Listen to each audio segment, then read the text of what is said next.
Bonjour à tous, très heureux de vous retrouver pour une nouvelle vidéo.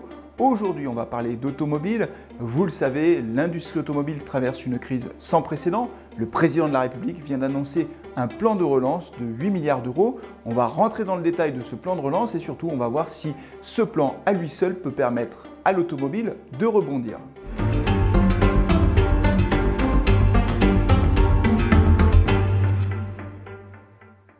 L'industrie automobile traverse une crise sans précédent. Confronté à cette crise sanitaire, l'ensemble du secteur s'est mis à l'arrêt avec le confinement.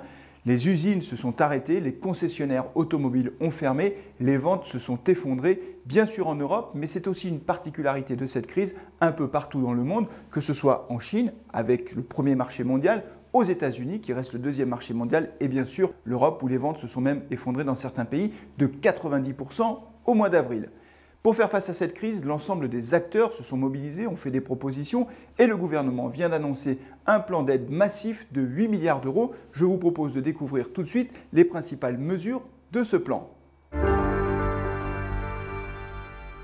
C'est donc le président de la République lui-même qui a fait les principales annonces, 8 milliards d'euros en tout consacrés à la relance de l'industrie automobile. Si on regarde le détail de ces annonces, on peut noter que la filière électrique va être accompagnée sérieusement puisque le président de la République a indiqué que c'était la voie de l'avenir de l'industrie automobile.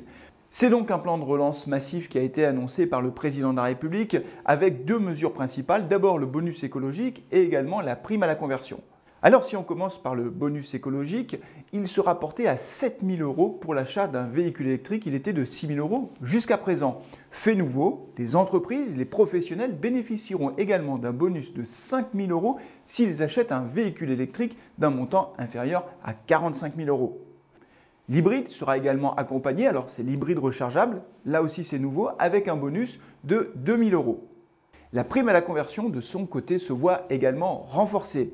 Les personnes dont le revenu fiscal de référence est inférieur à 18 000 euros par an pourront bénéficier d'une prime supplémentaire de 5 000 euros pour l'achat d'un véhicule 100% électrique et de 3 000 euros s'ils achètent un véhicule thermique. Évidemment, cette prime à la conversion est conditionnée à la mise à la casse d'un vieux véhicule thermique. Alors, entre le bonus écologique qui peut monter jusqu'à 7 000 euros pour l'achat d'un véhicule électrique pour les particuliers et la prime à la conversion qui peut s'élever à 5 000 euros toujours pour les particuliers, on le voit, la voiture électrique est privilégiée dans ce plan de relance puisque le montant maximal du bonus peut atteindre 12 000 euros pour chaque voiture électrique vendue. La vraie question, c'est de savoir si cela sera suffisant pour permettre à la voiture électrique de prendre son envol et si elle peut, à elle seule, relancer l'industrie automobile. Alors la voiture électrique peut-elle sauver à elle seule l'industrie automobile? D'abord, il convient de rappeler que les ventes de voitures électriques restent très marginales, même si elles progressent, elles restent encore très marginales. Le deuxième élément qu'il faut rappeler, c'est que ça fait maintenant bientôt 10 ans que l'État français subventionne très largement l'achat d'une voiture électrique, puisque déjà dès 2012, lors du plan de relance qui avait été annoncé par Arnaud Montebourg, alors ministre du redressement productif, la voiture électrique était au cœur de toutes les préoccupations. 8 ans plus tard, il faut quand même constater que la voiture électrique reste encore très dépendante de ces subventions, qu'elle n'est toujours pas compétitive, qu'elle coûte beaucoup plus cher à l'achat, mais également que les batteries qui composent ces voitures électriques sont fabriquées en Asie, ce qui veut dire qu'il y a un transfert de valeur ajoutée vers l'Asie.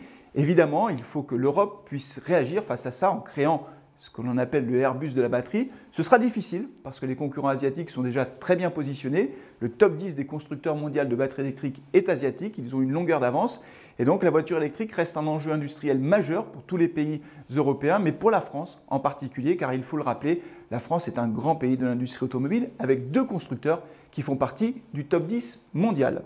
Il n'en reste pas moins que cette voiture électrique présente quand même des atouts, comme par exemple la qualité de l'air dans les villes. C'est une voiture zéro émission et elle est imbattable de ce point de vue-là. Les automobilistes, de leur côté, sont toujours un petit peu inquiets avec cette autonomie qu'ils jugent toujours trop limitée, avec des prix de vente qu'ils jugent trop élevés, et puis aussi des bornes de recharge qui ne sont pas suffisamment déployées sur le territoire national. D'ailleurs, le gouvernement a annoncé vouloir accélérer le déploiement des bornes de recharge dans l'espace public. Voilà, c'est tout pour cette vidéo, c'est tout pour aujourd'hui. Merci de l'avoir suivi. N'hésitez pas à vous abonner à la chaîne YouTube de l'Observatoire CTLM, à nous retrouver sur les réseaux sociaux, que ce soit sur la page Facebook ou sur le compte Twitter de l'Observatoire CTLM. À bientôt.